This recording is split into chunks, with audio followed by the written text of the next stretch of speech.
भारत सरकार की new guidelines जो कि कोचिंग सेंटर्स के लिए आई थी, आप सभी जानते हैं कि उसमें कुछ गाइडलाइंस थी और जो मेन जो पॉइंट था वो था कि 16 साल से जो कम के स्टूडेंट्स होंगे, विद्यार्थी होंगे, बच्चे होंगे, उनको आप कोचिंग सेंटर में एडमिशन नहीं दे सकते हैं। तो ये सभी कोचिंग वालों के लिए लागू हुआ था।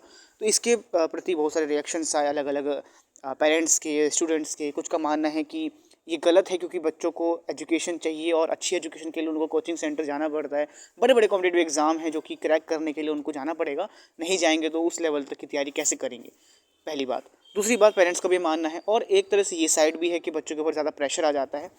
लेकिन प्रेशर आने का मतलब ये नहीं कि उनसे हम उनको कह दें कि आप कोचिंग मत जाओ। ये तो कोई बात नहीं हुई, ठीक है?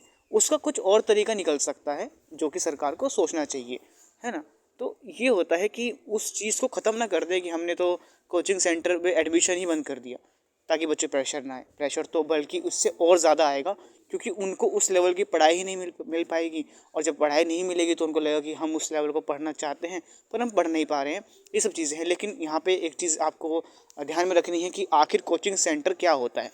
इसकी जो डेफिनेशन है वो साफ ज़ाहिर है, साफ बताई जा चुकी है। यहाँ पे गवर्नमेंट के हिसाब से जो कोचिंग सेंटर की डेफिनेशन है वो है coaching centre as one that provides education to over 50 students. तो अगर आपके किसी भी कोचिंग सेंटर में 50 से ज़्यादा बच्चे हैं तो उसी को कोचिंग सेंटर बोलते हैं। लेकिन मान लो अगर 50 से कम बच्चे हैं उसको कोचिंग में नहीं रखा जाएगा, वो ट्यूशन क्लासेस हो गई। जैसे कि एग्जांपल के लिए कोई टीचर है जिसकी क्लास में 40 बच्चे हैं तो 40 बच्चे वो ट्यूशन दे रहा है, ठीक है? वो अपने मोहल्ले में दे सकता है, कहीं भी दे सकता है।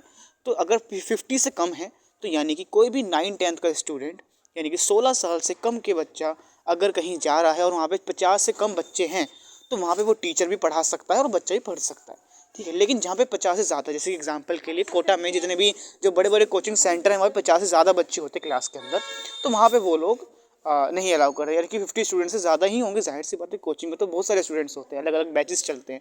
अब ये भी देखना पड़ेगा कि बैच के हिसाब से या टोटल कहा गया है, वो चीज़ अलग है। लेकिन जो नॉर्मली जो घर के आस-पास जो आपके ट्यूशन्स होते हैं, नॉर्मली जो घर में लोकेलिटीज़ में आप देखते हैं ट्यूशन्स, वो वहाँ पे पढ़ सकते हैं।